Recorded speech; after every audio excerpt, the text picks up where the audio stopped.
Dr. Jamil Zaki, welcome to the show. Thanks for having me. Great to see you again. I don't know why I said welcome to the show. I should have said welcome back to the show. You're a frequent flyer, so nice to have you back.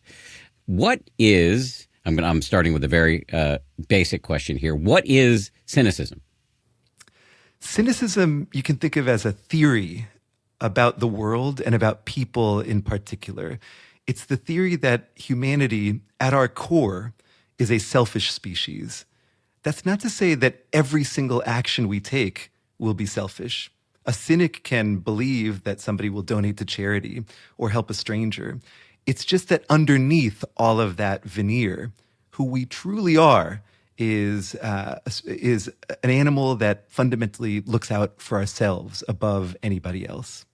This is a debate that has been raging in political science, philosophy, religion for a long time. In science, you have people like Richard Dawkins arguing that, we have he wrote a book called The Selfish Gene. We are inherently selfish. You have, political philosophers like, what's his name? Who talked about Hobbes, who said life is nasty, brutish, and short. And then on the other side of the coin, you have people like Rousseau who argued that we have like a natural compassion to us. So it sounds like you're taking a side in this long-running debate. I think that this perennial question about who we are, whether our species is kind or cruel, compassionate or callous, good or bad, I'm not sure that I want to take a position in that debate. I think it's one of the most unanswerable questions that we have, because whatever answer you want to come up with, you can marshal tons of evidence for it. If you want to decide that people are awful, just turn on the news and you can support your claim. If you want to decide that people are wonderful, look around you and you'll find helpers everywhere. I think what I've become more fascinated with recently as a psychologist is what happens to us when we choose to answer the question one way or the other, right? So a cynic chooses to answer that question in a bleak way. They choose to say, well, I think my theory is the Hobbesian notion, the idea that life is nasty, brutish, and short, and I'm going to run with that. And it turns out that making that decision about how we view the world, so our answer to the question matters for the life that we live, the way that we treat other people. Right. So, but what's interesting to me is that you've written a book inveighing against cynicism, laying out all the dangers on a micro level and a macro level, and yet you seem to acknowledge from the jump in this interview that the cynics might be right about human nature. I think that human nature is not a binary construct. I think that it's potentially too simplistic to try to decide whether at our core we are good or bad. My own view as a psychologist is that we are adaptive, that we change in response to our environment, and that people are capable of horrible cruelty if you put them in the wrong circumstances, and they're capable of incredible beauty if you place them in the right circumstances. So yeah, I guess I don't want to put my thumb on the scale too much here. It's also, maybe, Dan, has to do with the fact that I myself, although I wrote a book, as you said, inveighing against cynicism, struggle mightily with it myself. In fact, one of the passages that I open the book with is confessing that even though I've been what you could call a positive psychologist, studying empathy and compassion and kindness for 20 years now, that sometimes internally, privately, I have a hard time seeing the best in people. So I kind of wrote this book, at least at the beginning, to explore what was happening with me and why I was struggling to believe the science that I and many other researchers were putting out into the world. Did it help? Are you less of a cynic now? I consider myself a recovering cynic, not an ex-cynic.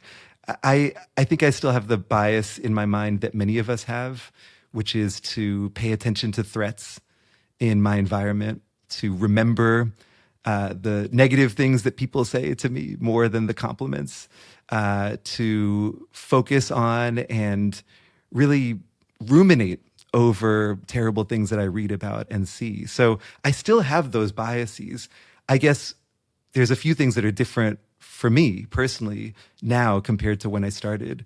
One is that I can see those biases as they operate. I'm more aware of the triggers and mental reflexes that drive me and I think drive so many other people. Two, I know what those instincts are doing to me. I know the ways that that worldview is harming me. And three, I've become more open to evidence that runs counter to my sometimes cynical default mode. What are the ways in which cynicism can harm you and everybody else? Oh man, it's really easy to make the case that cynicism is harmful.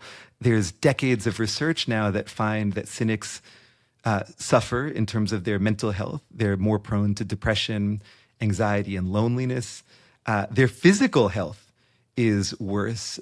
They tend to have more heart disease, diabetes. Cynics even die younger than non-cynics. And their relationships suffer as well. You know, you mentioned this Thomas Hobbes quote, which is maybe the most famous encapsulation of a cynical view of the world, right? That life is nasty, brutish, and short. Ironically, I think that phrase best applies to cynics themselves, whose lives turn out that way in part because of the way that they see the world. And again, this is not at all to lay judgment at the feet of cynical people, as I myself have often been one, but it's more to acknowledge that there's a real consequence to viewing the world in this way. You also asked about what does it do not just to us as individuals, but as communities. And it turns out that it hurts us there as well. One of the things that we need most in order to form connections with people, but also to build communities, whether those are families or classrooms or companies or nations, is a sense of trust, a belief that we can be vulnerable to people in small or large ways and that they will have our back, that they will honor our expectations. If you have a cynical worldview, placing a bet on other people in that way, which is what trust really is for suckers. You will be a chump more times than not if you count on other people. And so cynics withdraw from those social contracts. But guess what happens? As cynicism rises, and it is rising, more people pull away. And that, in turn, makes it much harder to maintain a functioning social fabric, again, at any level that we measure, whether that's a town, a family, a country, even internationally. So it turns out that cynicism is pretty poisonous for us as individuals, for our relationships, and even at the broadest levels. Just to pick up on that, I'm going to read a bracing quote from you in your book. If cynicism were a pill, you write, its warning label would list depression, heart disease, and isolation. In other words, it would be a poison. Yeah, it's pretty strong warning against falling prey, or actually, I would argue, because I'm less of a cynic than you, being suckered by this seductive argument. I completely agree, and I have been suckered by it myself. And I'm not the only one. Unfortunately, more of us are taking this pill, even though it's poisonous, than ever before. In 1972, about half of Americans believed that most people can be trusted. By 2018, that had fallen to a third of Americans. So to put that in perspective, that drop is about as big a hit as the stock market took during the financial collapse of 2008. So we are in a national trust deficit now. And at the same time as we've lost faith in ourselves and each other, we've lost even more faith in our institutions, whether that's public education, science, the media, business, government, you name it. I mean, if all of the graphs for trust and faith in people and institutions go in the same direction, down and to the right. It's a massive social trend, and one I think we need to pay a lot of attention to. Couldn't you make the case that some of the degradation in trust of institutions is richly deserved? Absolutely. And again, I in no way am making the case here that we should trust all politicians, or send our bank information to princes who email us with offers of $17 million, or influencers who say that that there's one weird trick that will give us passive income and clear up our skin at the same time. Rejecting cynicism is not the same as trusting naively. And I think that's one of the mistakes that a lot of people make. And really, one of the ways that our culture has glamorized cynicism in a way that, as you put it, suckers us into accepting it.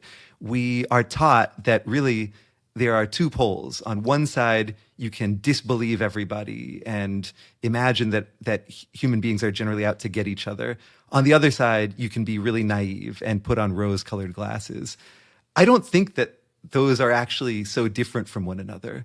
I think that people who are naive credulously, unthinkingly put their faith in people, and that's a huge mistake. And people who are cynical credulously and unthinkingly remove their faith from people, and I think that's also a mistake, and I think they're very similar mistakes.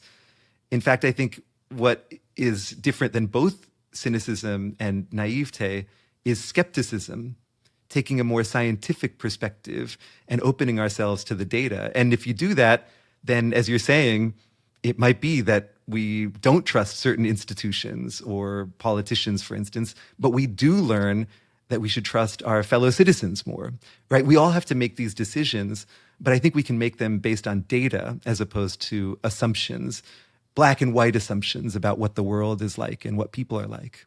Let me, I can't believe I'm going to say this. I always make fun of myself for saying this. Let me double click on that for a second. Such a douchey term, but in the book, you make quite a point of arguing for skepticism as a sort of middle path, to use Buddhist speak, between the poles of naivete and cynicism. Can you say more about skepticism and how it differs from cynicism? Absolutely, yes. So cynicism, again, is this general theory about people.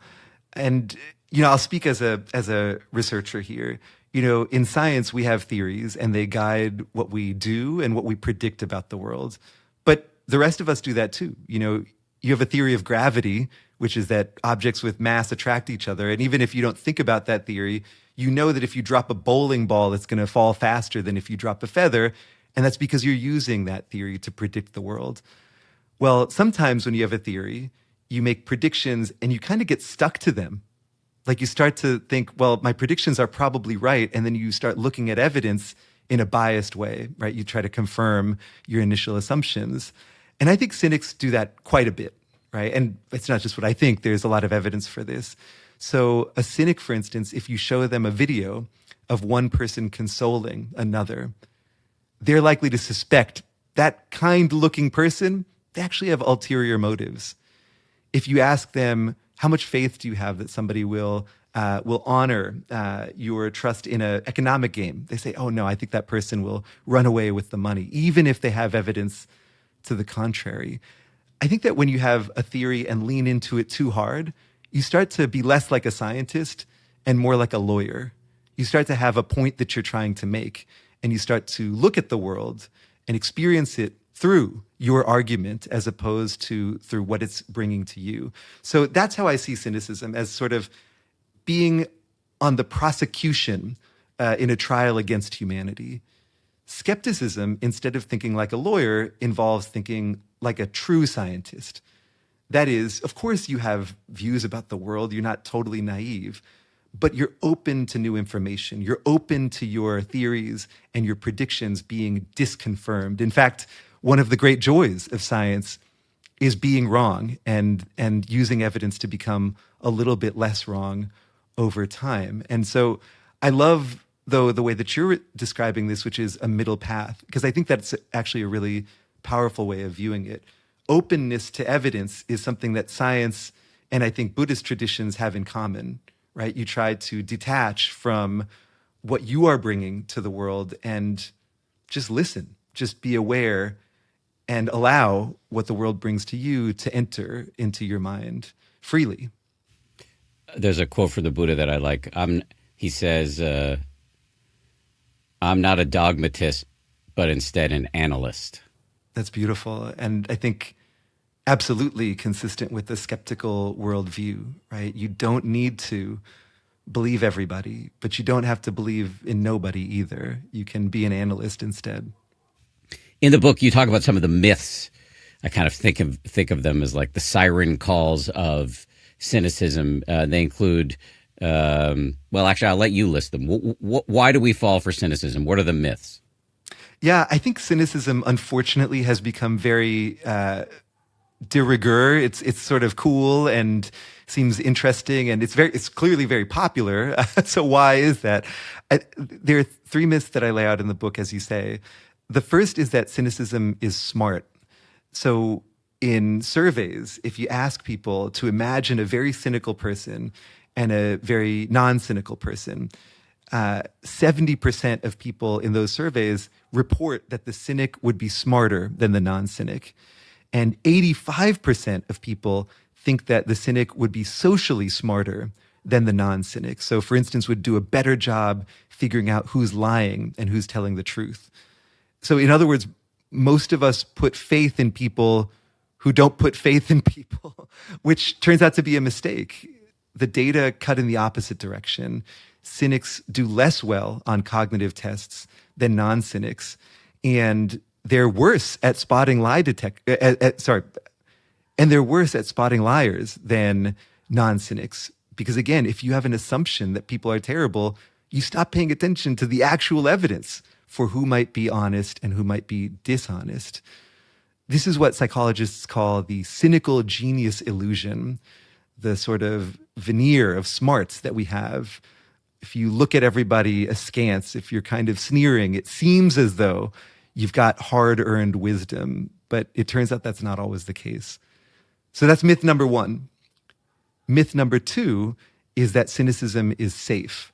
And this goes back to this idea of taking social bets that we were talking about earlier, right? Trust in people requires becoming vulnerable, and you can absolutely be hurt when you trust others. I think we can all remember times that somebody has let us down, and those experiences live for a long time, in many cases quite painfully, in our memory, and they shape us. And one way that they shape us is that they make us less willing to take risks in the future. George Carlin once said, if you scratch a cynic, you'll find a disappointed idealist. And I think that that's true. I think a lot of cynics might have bluster, might seem like they're really confident, but in fact, they're actually responding to pain, and they're trying to stay safe. They're trying to prevent themselves from being hurt again. The reason I think of this idea of that cynicism is safe as a myth is because when you close yourself off to other people, yeah, sure, you might not get hurt again, but you'll also lose out on so much of what makes life beautiful. The ability to connect with people, to discover new relationships, and to learn from each other. So that's myth number two. And then myth number three is the idea that cynicism is moral.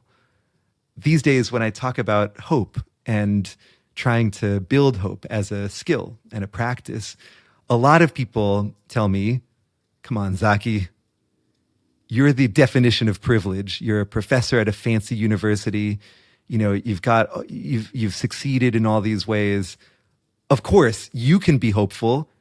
That's toxic. You know, you're telling me to be hopeful, but I've lived a very different life than you. There is this sense that hope is a privilege, that it's a way of shutting off conversation about the difficult parts of life, and that cynicism has a laser view of those same difficulties, that cynics are radical and maybe hopeful people are, I don't know, in some way uncaring, that they're not focused on problems and therefore don't do anything about them.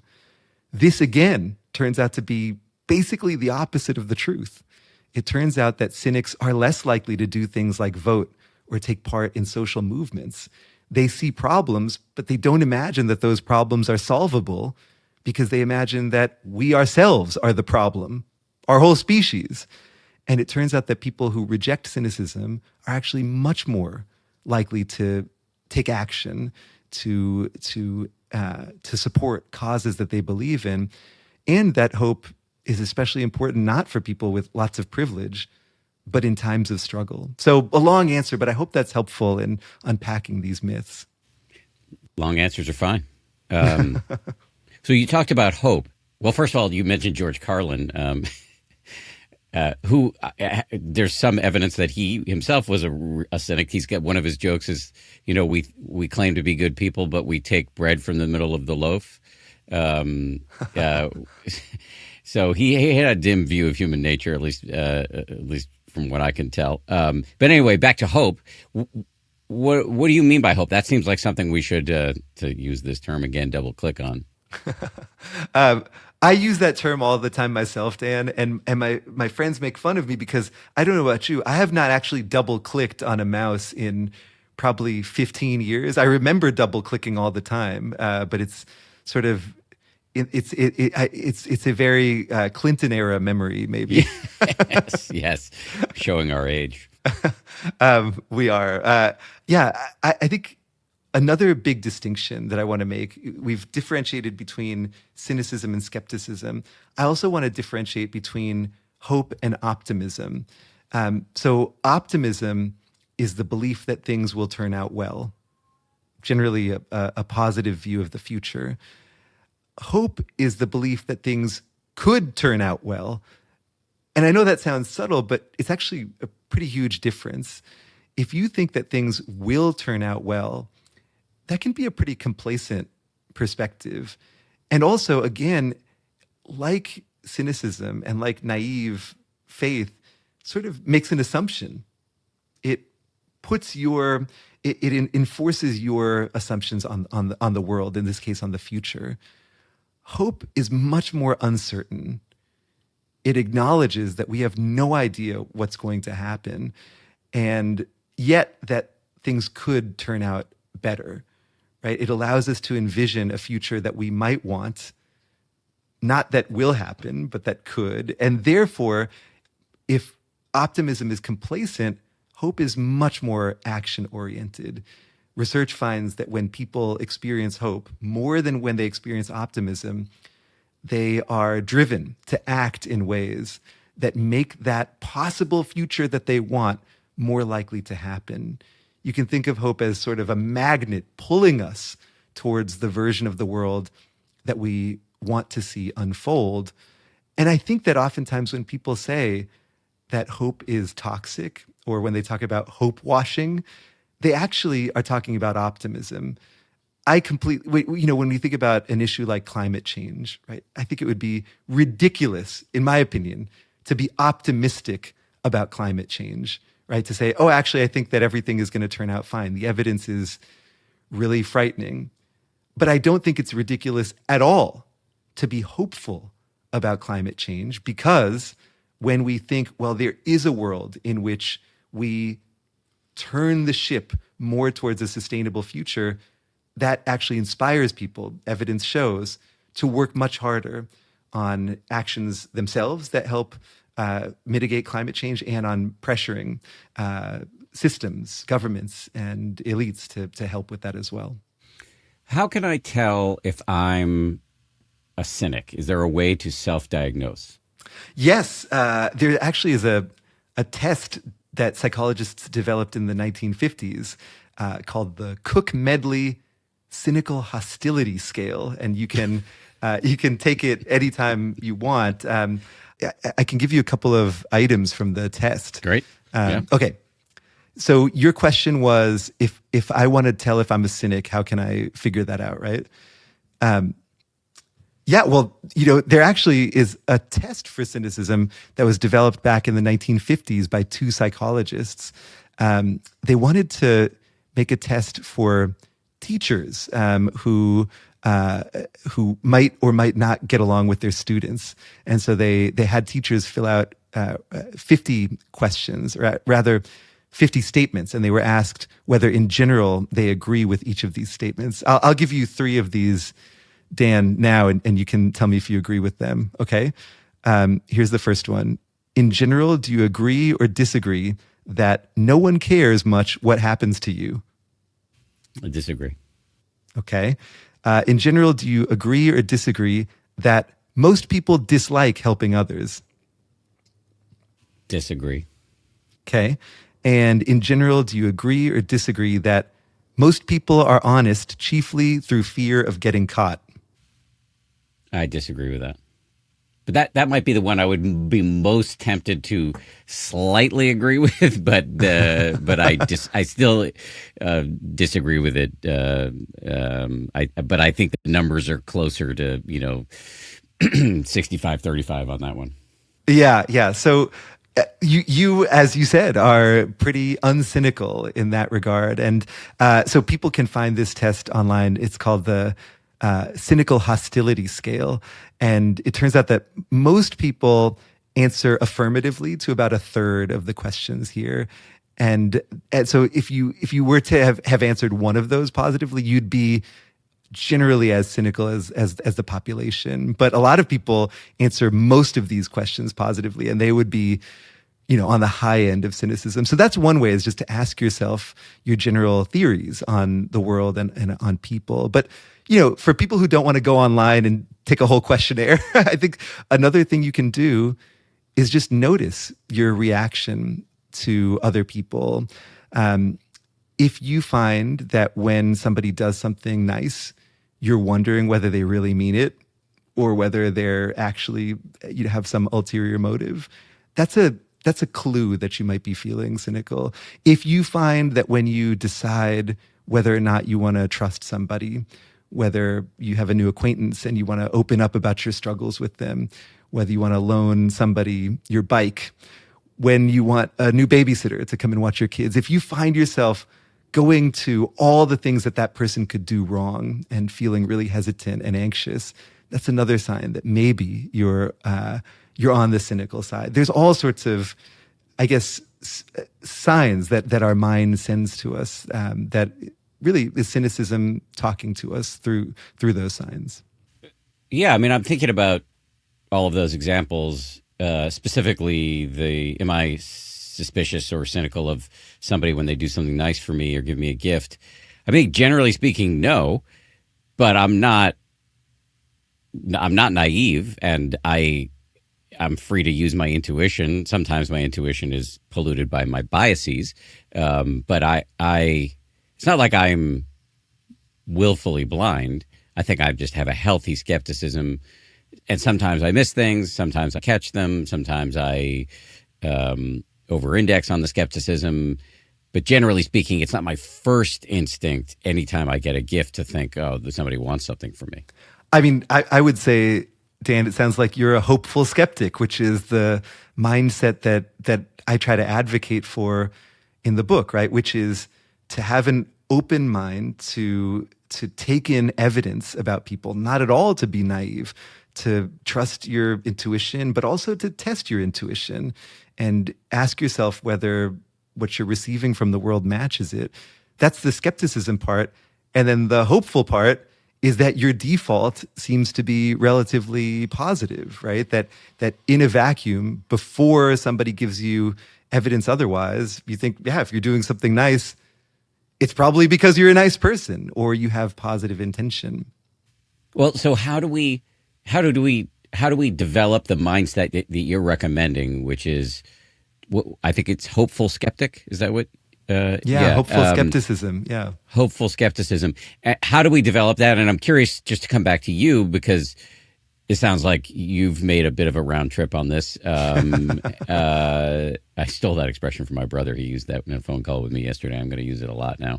That you are, your sort of factory settings bend towards cynicism, and you still retain some of those proclivities, and yet you hold out this North Star of hopeful skepticism. So how can we work toward that? I like that term, factory settings, and the cynicism certainly is one of my factory settings, and so I know personally what it's like to try to grow out of it. And one of the things that I would say is, again, it's important to be aware of what your factory settings are. And Dan, I think you might be blessed with relatively positive factory settings. I think mine turned out to be pretty common. Researchers and psychologists talk about negativity bias. This is the idea that it's really quite easy to pay more attention to negative information than to positive information. And that's probably smart from an evolutionary perspective. If something's threatening our life, we better pay a lot of attention to it. And if something just happens to be beautiful or remarkable, it's kind of okay if you miss it. It's not great, but you're not going to die from ignoring a sunset. You might die from ignoring a tsunami, right? So I think because of that, a lot of us are set to look for threats. And one of the biggest threats in our environment can be other people, and their desire to take advantage of us or their untrustworthiness. So to me, and I think the evidence backs this up, getting beyond cynicism is first acknowledging it, first being mindful of the fact that, hey, a lot of us, this is the way that we see the world. Second is to realize that other people also talk in ways that brings out our cynicism. We sort of have antenna up for negative information, and we also tend to emit lots of negative information. 1-star Yelp reviews are everywhere. And I think a lot of people go around giving 1-star Yelp reviews of life itself. If we look at, in my own lab, we've looked at what causes people to gossip. So we give people examples of folks acting in generous ways and in selfish ways. And we ask, who do you want to talk about to another participant who you're not going to meet? Who do you want to, which of these people do you want to share a story about? And we find that people gossip 3 times more often about selfish people than about generous people. So not only do we think negatively, we share negatively. And of course, we do that as individuals, but our media ecosystem does that even more. So we've got this kind of toxic combination between a bias in our minds for negativity and a bunch of chatter all over our screens that plays into that negativity and makes it stronger, right? So I think for me, one big step in overcoming cynicism was being quite aware of that. Fighting our biases is an ongoing process. It's not something where you can take a day off because they will come back for you, right? If you stop thinking about your biases, it's like stopping moving forward on a treadmill. You won't stay still. You'll be pulled backwards. And I think that's one of the most important things. What I try to do is encourage people to fact check their cynical feelings, to be skeptical about their cynicism. And I do this myself as well. If I find myself being suspicious of people or coming to enormous black and white conclusions about how terrible the world is or how terrible people are, I ask myself, well, wait a minute, Jamil, what evidence do you have for this claim? I try to bring that analyst perspective back towards my own mind. And again, there's a self-interested case for doing this. It's not like you're just doing it to be a good citizen. You're doing it because your life is going to improve and your decision-making will get better as well. Oh, yeah. I think that's right. And so one, I think skepticism is a much smarter way of going through the world and you end up learning so much more. But as you said, life improves. And I would say it improves not just in terms of, wow, you are just blissed out all the time. It improves because you're able to more deeply connect with people, which is one of the most powerful experiences in life.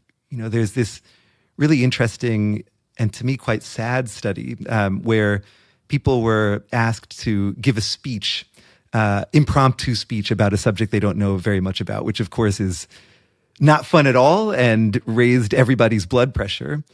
Half of these people had a cheerleader next to them, a stranger who just was there to be supportive and said, you got this. I know you can do it. You're going to crush this speech. Just a friendly stranger. And it turns out that non-cynics, when they had this friendly person around them, their blood pressure rose half as much as when they were alone. But cynics, when they had this friendly stranger around them, their blood pressure was just as high as when they were alone. And I've experienced this in my more cynical moments and more cynical years. I've also been lonelier, because I think social connection is this deep psychological nourishment. And cynicism makes it impossible for us to metabolize it. It just makes it hard to internalize the care that other people feel for us and to share our care with them. So to me, overcoming cynicism, as you said, it's got this great business case, but the business case for it is also about citizenship and about relationships, because it turns out that being there for other people is one of the best ways to be there for ourselves. Exactly. I don't want to take up too much airtime here talking about myself, but just to make sure I'm fully honest, I do think that my factory settings may resemble yours. It's just that I've now done a lot. I think, made some of the same, I might have made the same round trip you've made,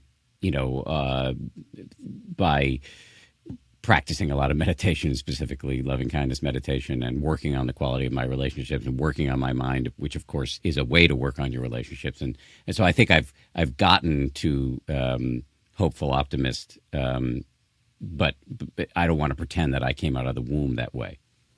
And actually, that's much more powerful, because you and the contemplative work you've done and that you share with others is a commitment to the idea that we are malleable, that our factory settings don't have to be the only settings that we ever operate under. And I think that's one of the core messages of actually all of psychology and neuroscience over the last century, is that we change much more than we realize. And that can be a kind of destabilizing notion for people, but to me, it's incredibly empowering. We can choose the direction that we sail the ship of our life in. And, I actually am curious, you of course have practiced metta a lot and a lot of other types of techniques as well. Do you see contemplative techniques as, in your experience, as directly combating cynicism? I mean, have you seen the way that those techniques change your openness to evidence, for instance, about other people? I don't know what the data, metta, METTA, just for people who've never heard of this, loving. It's also called loving kindness meditation. It's a specific form of meditation where you envision a series of people or animals, beings, and send them good vibes by repeating silently in your mind phrases like "may be happy, safe, healthy, live with ease." And as I've said a million times on the show, it can be very annoying to a cynic or a skeptic because it feels quite forced. And yet there's a ton of data to show that it can have physiological, psychological, and behavioral benefits. I have not seen any data on cynicism specifically, but I can just talk about what's happened in my own N of one laboratory, which is I do think it kind of it gives you a new, for me, it has given me a new baseline. Deny me of sleep, give me news that provokes anxiety, and I'll go back to old baselines or worse. So it's not magic, but it's pretty magical that you can, generally speaking, to turn the dial toward warmth. I've experienced the same thing when I practice loving kindness. It's remarkable how you can harness your own mind and point it in a way that is more pro-social. And it turns out that there is evidence that the times that we are most cynical is often the times that we're most stressed and least able to connect with ourselves. Cynicism is actually one of the 4 main components of burnout. Christina Maslach, the sort of scientific godmother of burnout, talked about, well, when you're depleted, you have no room for other people in your mind or in your heart, and it's very easy to feel like everybody's out to get you in some way. Interestingly, research finds that when we ask people to pause and not to say, well, how do you feel about this person, or how do you feel about people in general? Actually, if you want to evoke cynicism from somebody, ask them about people in general. If you want to evoke skepticism and hope from people, ask them about an individual, especially somebody who they know, but even a stranger. There's a bunch of research that finds if you ask people, what is a person like deep down? Who are they really? You hear a story about somebody and you say, who is this person really? People believe that an individual's true self is generally good, right? So cynicism is really prevalent on our screens and in our generalities.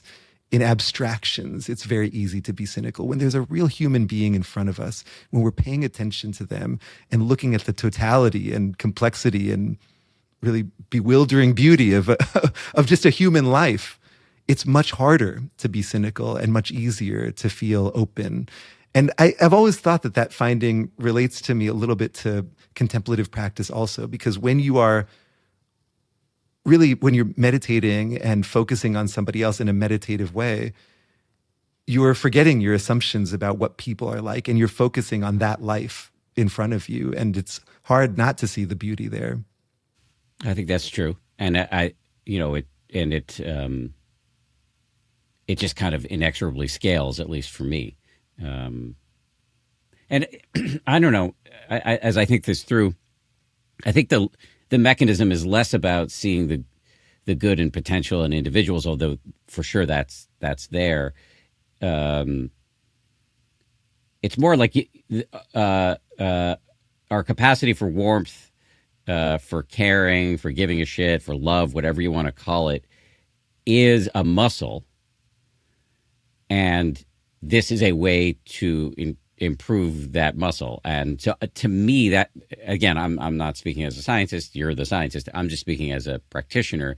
That feels like what's happening more than learning to see the good in one person, and then that leads to an omnidirectional warmth, which I do think happens too, but it's more the former than the latter. Am I making any sense? Does any of that land for you? Oh yeah, absolutely. I think that in general, when we work the muscles of our own care, we also, well, a bunch of things happen. One, we become more open to humanity in general, right? And two, I think maybe we also open ourselves to common humanity, right? I mean, if I'm working on my awareness, my connection, my sense of care, if I'm building that muscle, I'm also realizing how much I have in terms of shared experience with really, I mean, one could argue every human being or even every being. And that sense of universality, I think, is another way to overcome cynical thinking. Beyond what we think, there's also actions that we can take to try to build a muscle of hopeful skepticism. I often think about and try in my own life to take calculated leaps of faith on other people. Ernest Hemingway once wrote, if you want to find out if you can trust somebody, trust them.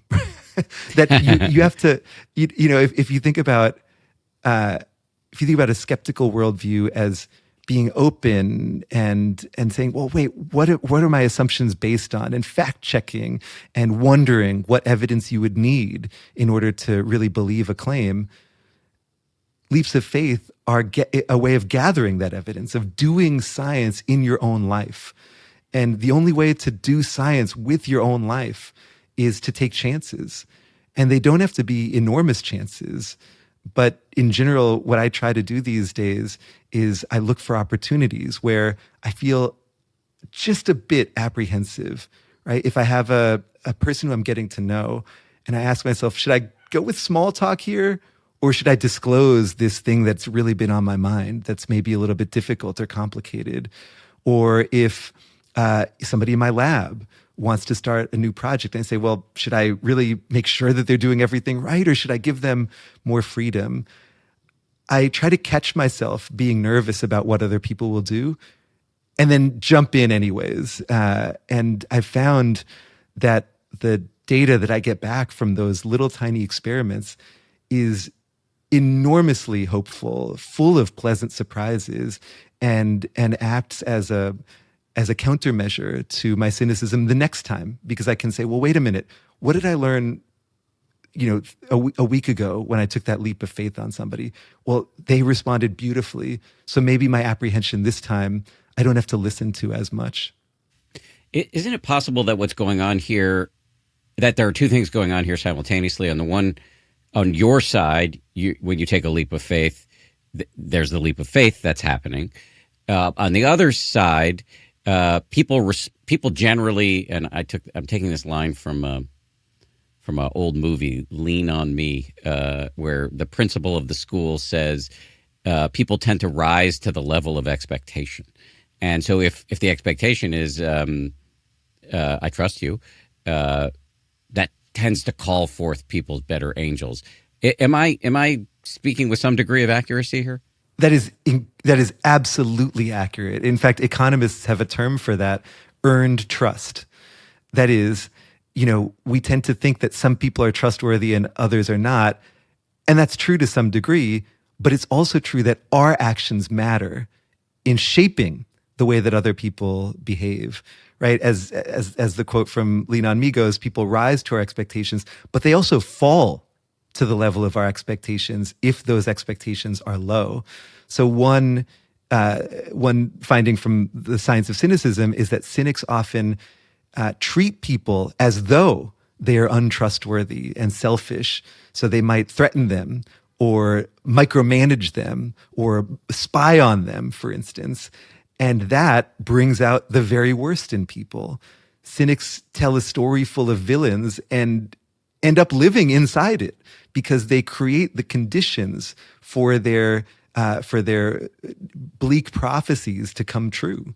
But that has some power to it as well, because if we can acknowledge and own our own influence over other people, then we can wield it to bring out the best in them by taking those leaps of faith. Absolutely. And in my lab, we actually find that even teaching people what we call a reciprocity mindset, that is telling people, hey, your actions matter. If you trust somebody, yeah, you're taking a chance, but you're also giving somebody a gift.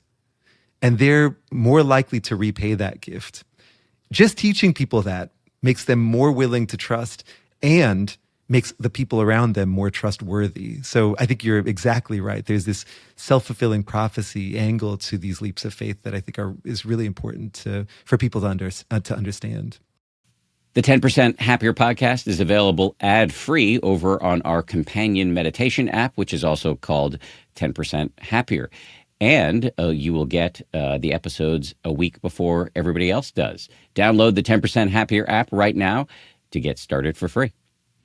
Let me reset for a second here. So the first half of your book really is this, sort of evidence-based thundering against the pernicious impacts of cynicism. The second half of the book really turns to sort of ways that we can internally and externally develop this hopeful skepticism. You just listed a few of the examples there, the reciprocity mindset and leaps of faith.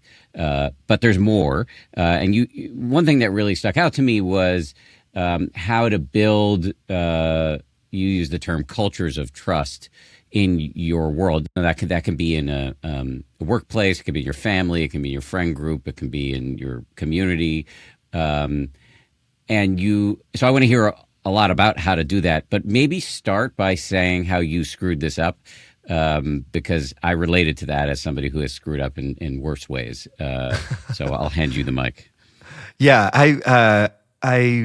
I screw up all the time, and one of those big screw ups was when I had a chance to build a culture of my own for the first time. So I've been at Stanford now for 12 years, and this was my first job, right? It was my first academic job.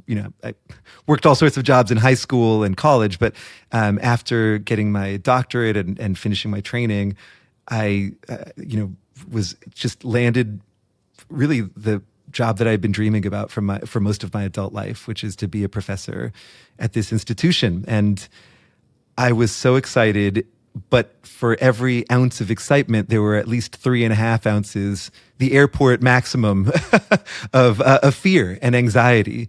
I was terrified of screwing up this one shot that I had to contribute as a scientist and to do work that mattered. Jobs for folks who are not in the academic world, jobs like the one I got are also temporary. You're an assistant professor. You've got a few years to do the very best work you can, and then a bunch of people who you don't know who are much older and more powerful than you get to look at that work, and they secretly tell your bosses whether you should keep your job or not. That's called tenure. But it really should, it feels more like going through, I don't know, some tunnel of pain and torture. It's a very anxiety provoking. And I know it's also an extremely privileged position to be in, but it was really hard for me as an anxious person as well. And one of the things that made me most anxious was that I didn't have control anymore. As a student, I was the one doing all of the research. So if I screwed up, it was me screwing up. And if I did well, it was me doing well. Now that I was a professor, I had to hire people, graduate students, postdocs, research assistants, and I had to count on them to do good work. I couldn't do it for them. And if they did good work, then that was going to be good for them and for me. And if they didn't, then my shot at Stanford was up. And I reacted to this in a way that I am deeply unproud of, which is I think I pressured these folks a lot. I think that I micromanaged them. I sort of probably made it too obvious when I was disappointed in their performance. I honestly, Dan, even talking about this many years later, I feel that sort of flush in my face of shame. And your listeners might not know this, but the irony is that what I do for a living most of the time is study empathy. So here I was running an empathy lab in a toxic way. And again, you can't make this up. One of the people in my lab ended up coming to me and saying, hey, this is just too stressful. If you can't, this is probably, the lab had been open for less than a year. And she said, if you can't find a way to make this a more healthy workplace, I'm going to leave. And that was like a bucket of cold water on me. I'm so grateful to her. But it really shone a light on everything that I was doing wrong. I've had very similar experiences. I would venture to, I would argue probably significantly worse. But so you have my empathy, to be a little cute. So you learned the hard way. You've got some ice, a bucket of ice water thrown on top of you. So what did you learn about? You learned you were screwing it up. How do you not screw it up? How do all of us not screw it up? Well, I think that I'll talk about what I did, and then I'll try to extrapolate from that to some principles about what any of us can do to build more, I guess, hopeful and trusting cultures. The first thing I did was try to own up to it. I went to different members of my lab and apologized and basically said, wow, I'm really stressed, and that's not an excuse, but I've clearly have been letting my stress explode all over this community. And if you've got shrapnel from it stuck in you, that's my fault. So I think that as a person who had relative power, it was important for me to take responsibility first. Then I asked the lab to come together, and we wrote a manual for all of our expectations. And it started not just with, what time do we show up to work, or what's the code for the printer? It started with, what are our core values that we share? And so we circulated this document where people could talk about, well, what values do we want represented in this community? What do we care about? And how are we going to show those values in our actions? And that was a conversation that, after having it, I couldn't believe we hadn't started there. But I think a lot of communities don't start there. A lot of communities start with, well, what are we doing today? What are our action items? As opposed to, why are we here? What is the point of this work? And that was a sort of a North Star that we've kept since then. And then the third step that I took was to be really conscious about these leaps of faith. And I think that we can all take leaps of faith, as we've been talking about, as individuals. But I think if you're a leader anywhere, those leaps of faith, their power is amplified by an enormous amount. So I have become very intentional about giving all the people who work in my lab lots of freedom. That's not to say that I'm not there for them. I call it underbearing attentiveness, right? I try to be really super present and available, but not pushy about that availability, right? To say, you come to me when you need something, otherwise I'm going to trust you to do it. Last thing I'll say, I also try to trust loudly. That is, not just say, hey, why don't you do this entire project and just come to me whenever you need help? It's, why don't you take the first major steps, the creative steps in this project? Come to me if you need help with anything. But the reason I'm telling you to start is because I know you can do it, right? Because I've seen your work so far, and I really believe that you have the capacity to do this. So I'm trusting you because you've given me enough evidence to trust you already. I think that we've talked about this reciprocity, this earned trust, that people step up to meet your expectations. They do so even more if you make those expectations clear, right? If you say them out loud instead of letting them sit inside your mind. So that's what you did. Or you mentioned there may be some things that the rest of us could consider. Yeah, I think that this loud trust is really quite important for, again, especially anybody in leadership. We might trust people more than they even know that we do, and people might feel really skittish around us. And so it's important, I think, to be pretty explicit about your belief in people, especially when you're acting in a way that shows that belief.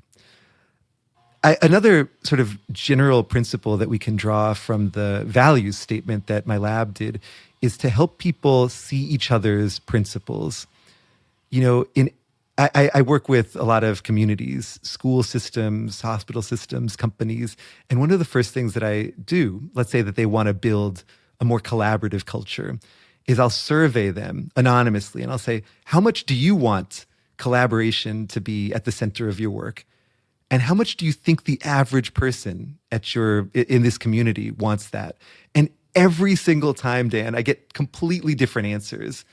Secretly, people desperately yearn for collaboration, for empathy, for connection, but they don't realize that everybody else is secretly yearning for that as well. So we sort of hide, oftentimes, the more positive qualities that we have because they seem cringe or weird. and through our hiding, we induce everybody else around us to hide theirs as well. So one of the things that I encourage people to do is to unhide those qualities. And a good way to do that is by collecting data. Again, I think that hope and skepticism and positivity, they sound so silly and warm and fuzzy. And I know, Dan, you feel this way sometimes about things that you learn about meditation and happiness. And I feel the same way about some things that I study. And they seem silly because they seem like they're counterculture. Like that's not what people want, but it is what people want. So collecting data, again, being empirical and showing people, hey, did you know that 90%, if you look around you, 9 out of 10 people in this room want more connection and collaboration. That's an incredibly powerful experience for people to have. Well, that kind of gets me to another sort of action point in the book, which pertains to how it's kind of citizenship, how we can orient toward current events in whatever society we happen to live. You and I are recording this in the midst of an incredibly tumultuous presidential campaign in the United States, and we're not going to get too into the details on that if you're listening to this at some point in the future and that race has ended. But it's always tumultuous somewhere, and it's actually probably always tumultuous to some degree or another everywhere. So let's talk about polarization. You have this term, or you mentioned this term, false polarization, which kind of rhymes with what you were talking about there in your surveys that you do internally in corporate cultures. Is that we tend to think that the opposite tribe is more extreme on the issues than it actually is. Can you say a little bit more about that? Yeah, absolutely. And so let's be clear that there is enormous and growing and very troubling division in the US and around the world. So to say that there is such a thing as false polarization is not the same as saying that polarization is imaginary. It's real, and we also imagine it to be much more intense than it is. And when we imagine division to be more intense than it is, it's because we imagine, as you said, the other, whoever that is for us, to be much more extreme than they really are. So research suggests or finds that if you ask people, and this is mostly done in the US, so, we can, I want to be clear about, we have a lot of evidence about the US and then some about the rest of the world, but a lot of what I'll be talking about is in an American context. So if you ask US Democrats and Republicans, what does the average person you disagree with think? They will give answers that actually represent the 80th percentile of the other group. So in other words, if you ask me, what does the average person on the other side feel? I tell you something that only the most extreme 20% of people on the other side actually feel. And it's not just our opinions about specific issues. We also imagine that the other side is about twice as hateful of us as they really are. We think the other side is about twice as willing to overthrow democratic norms as they actually are. And we think that the other side is 4 times more supportive of political violence than they really are. I mean, these are scary realities. For one, they're scary in our minds, right? I mean, reading these data, I think, wow, my goodness, people who imagine a person they disagree with are really thinking about quite a frightening person, quite a frightening group of people. And this is, again, not to say that there are not really scary and extreme people in our political environment. Of course there are. The question is not, are there terrible people or people who have really extreme and even violent tendencies? The question is that most people? And we're answering that question incorrectly as a culture, right? We tend to imagine that way more people are extreme and violent than they really are. And the scary thing about that to me is this, again, idea of self-fulfilling prophecies. Because when you imagine that the other side is extreme and violent, that forecloses on any possibility of productive conversation, of compromise, and of peace, which, it turns out, a supermajority of Americans want desperately, right? We are very divided, but in my lab, we find that more than 80% of Americans also despise how divided we are and wish that there was more opportunity for compromise. But when we imagine the other side is terrible, that opportunity disappears. And I think that's a tragedy because there is so much that we have in common, but we obscure that through our cynicism in a way that ends up making things worse. So the question I'm coming to, and I suspect a lot of people are coming to, is, so what do we do about this? And you have a whole long section about how to be better at disagreeing with other people. What specific advice can you give? Because this may be very relevant to people's both the conversations they're having in their mind with people they're disagreeing with, but also the conversations they may be having with their family members around the dining room table. Well, I actually think that a lot of people are avoiding those conversations. That's true, too. There's this incredible study where scientists use geotagging information from phones on Thanksgiving of 2016. You might recall that was a politically charged time as well. And what these researchers looked at is whether people in driving to Thanksgiving dinner crossed between a county that had voted blue in the election to one that had voted red, or vice versa. In other words, are you going to enemy territory for Thanksgiving dinner? And they found that when people crossed political lines to go to Thanksgiving dinner versus when they didn't, they left 50 minutes earlier. So you've got people sacrificing pie. I mean, pie, of all things. They're letting go of pie in order to not talk with somebody they disagree with. And I think the first step in disagreeing better is to have a better view of disagreeing. We think of it as this really frightening, necessarily toxic thing. We imagine that these conversations are going to be horrible and threatening and that no one will learn anything. In fact, in my lab, we have a study where we ask people, what do you think will happen if a Republican and Democrat come together and talk about political issues? And generally, people think either nothing will change or they think things will get worse. People will despise each other even more after a conversation than they did before. Well, we then also have people engage in these conversations. We had this study where we brought people together on Zoom to talk again about things they disagree with, about things they disagree on, not about, how the weather is. And we find that after those conversations, people, when we ask them to rate how pleasant was that conversation on a 1 to 100 scale, the most common response we get is 100. People are shocked at how positive these conversations are and how reasonable people on the other side are. So again, I think that just if we open ourselves to having a disagreement, it will already be better than we think it is. That said, there are also tools we can use in those disagreements to point them in a productive direction.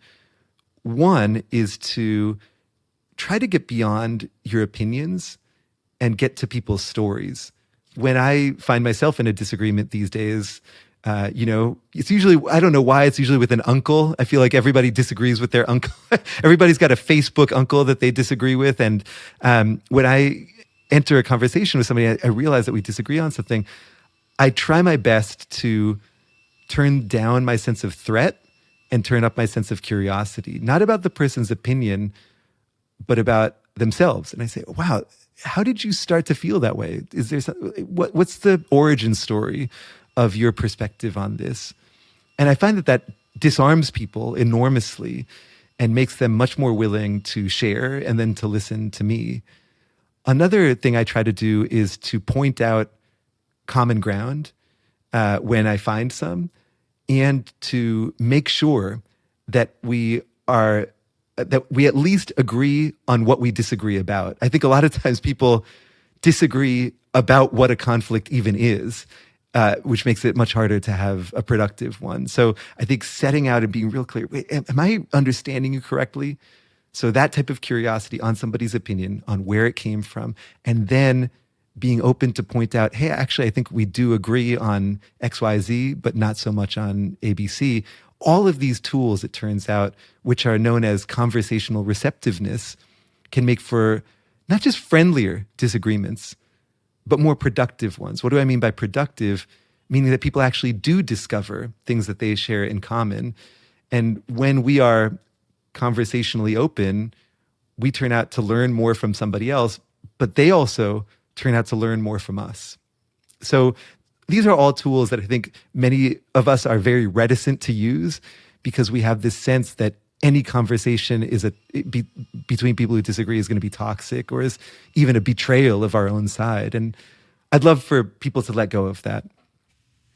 I'm going to list your four of the rules for good disagreement that you list in the book. And some of them you've already mentioned, but I just want to list them all so that people have them, and then also if there's more you want to add, I'm very open to hearing it. 1, good disagreeers ask questions instead of making statements. 2, they work to get underneath people's opinions to their stories, which you referenced.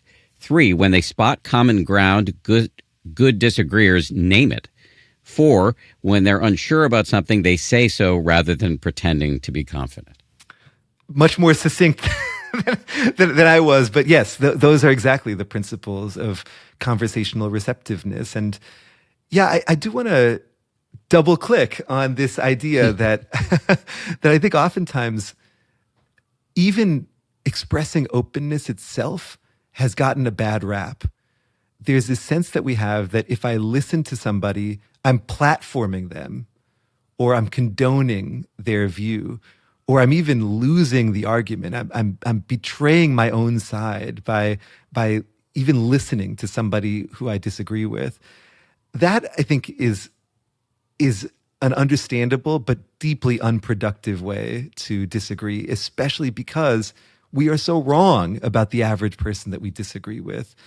And so, I see this a lot in our culture these days, that listening itself seems to have gotten a negative reputation. And that I think it's a real problem. And if there's one thing that I want to, I guess, yell from the rooftops, it's that we need to be at the very least. I'm not saying that you have to agree with anybody or decide that they're right at all, But at the very least, we have to reclaim openness and curiosity as virtues as opposed to vices.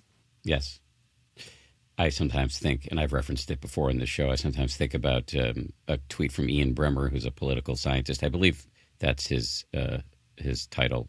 Ian, if I screwed that up, I apologize. Anyway, I admire Ian, and he had a tweet, or X, or whatever you want to call it, that said, if you're only following people who you agree with, you're doing it wrong.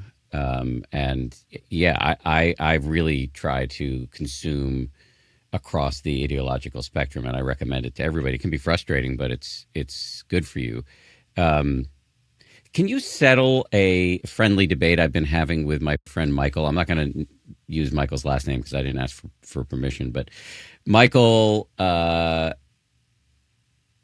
he keeps asking me two things. One, like, how do I convince people to meditate who don't want to meditate? And two, how do I talk to people with whom I disagree politically?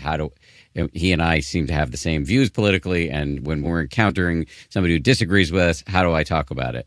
And I keep telling him I try to do neither of those things. If I never try to convince anybody to meditate, if somebody asks me what my experiences are, I'll talk about it, but I don't evangelize. And I have learned not to try to talk people out of their points of view, but to do more what you described, which is to get curious about it. And if I'm asked, I'll say what my points of view are, but not really in a dogmatic way. Even though I may believe them passionately, I just don't think it's going to work to try to convince somebody to see things my way. He actually, I think, agrees with me in part, but he's like a dog with a bone. He does think, I think part of him thinks it's that, in fact, he has said to me, you, Dan, are not helping enough. You need to be more aggressive to try to get people's to change their points of view. And I want to be open to his point of view in this conversation. So I'm throwing it to you as the arbiter. It sounds like Michael has a certain missionary zeal, right? That there's this sense that I've discovered something. It's a crime not to share it with the world, and even if the world isn't listening, I have to make them listen, right? And I think a lot of us feel that way about what we've discovered in our lives. I certainly feel that way about hopeful skepticism, but I think that I would say, Dan, that the data, and I'm not saying this just to agree with you, but I think the data fall more on the side that you're expressing, which is that when we try to convince somebody of something, they can tell that we're trying to convince them of something. And that puts up people's walls more quickly than almost any other conversational experience they can have, right? When somebody's trying to do something to your mind, a natural response is to resist that, right? And it turns out that that's true of politics as well. There's a bunch of research on something known as deep canvassing. This is a technique where canvassers, you've heard of this, right? They go door to door or phone to phone, and they do the opposite of what canvassers usually do, right? Typically, a canvasser comes to your door and they say, do you support issue X? And you say, yes. And they say, okay, good. Or you say, no. And they say, how dare you? Here's 40 statistics and 90 facts that will make you feel terrible for not supporting, issue X. And kind of browbeat you into submission, right? It's this sort of conversational wrestling pin of sorts that they try to put you into. That turns out to be much less effective than deep canvassing, which is almost the opposite, right? Deep canvassers show up and they say, hey, how do you feel about issue X? And you tell them, and they say, that's super interesting. Tell me more about why you feel that way. What's your story? Have you had an experience that led you to feel this way? And then after you share your experience, they share their experience. They say, that's really interesting. Would it be okay for me to tell you about what I've been through? And reciprocity being what it is, once somebody listens to you, you feel much more inclined to listen to them, and canvassers then share their story. That type of canvassing is much more compelling and is much more likely to actually change people's attitudes. So in a deep irony, one of the best ways to not change somebody's mind is to try. And one of the best ways to change somebody's mind is to not try. Take that, Michael. I hope I'm changing your mind. Jamil, this has been a pleasure. We only have a few minutes left, and I have a few sort of final questions I like to ask people. One is, was there something you were hoping to talk about that we didn't get to? Yeah, yeah. I do want to talk about one other thing. It's quite related to the themes that we've discussed. Um, I'm a parent. You are as well, and I think a lot of cynicism for me, and a lot of my mission to fight my own cynicism comes from my experience as a parent. I think a lot of what we do as parents is to try to protect our kids, and I think that protectionism can get us to a place where we make them cynical by accident. Before I started working on this book, I noticed that I was telling my daughters a lot about threatening things in their environment. We live in a big city. I'm telling them, hey, watch out for people, watch out for cars, which I stand by. But I realized that the story I was telling them about the world was a story full of threats and human threats in particular. And there's evidence that we are creating inadvertently a very untrusting and very cynical generation. By trying to protect kids, we are shrinking their abilities to trust. And anyways, there's lots of ways to push against that, many of which we've already talked about, but basically applying these same techniques of an open mind, leaps of faith, and what I would call positive gossip, sharing positive information. I think implementing that with the next generation is really important. Can you remind everybody, this is the final question, can you remind everybody of the name of your book and the book you wrote before it and your website and where you are on social media? Can you just plug everything, please? Sure. My new book is called Hope for Cynics, The Surprising Science of Human Goodness.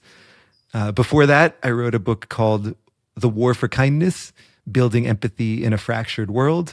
My lab is the Stanford Social Neuroscience Lab, and you can find us at ssnl.stanford.edu. I'm on social media a little bit. My drug of choice is the site formerly known as Twitter, so you can find me there at ZakiJam, ZAKIJAM. Thank you very much for coming on. Great job. Dan, thanks so much for having me.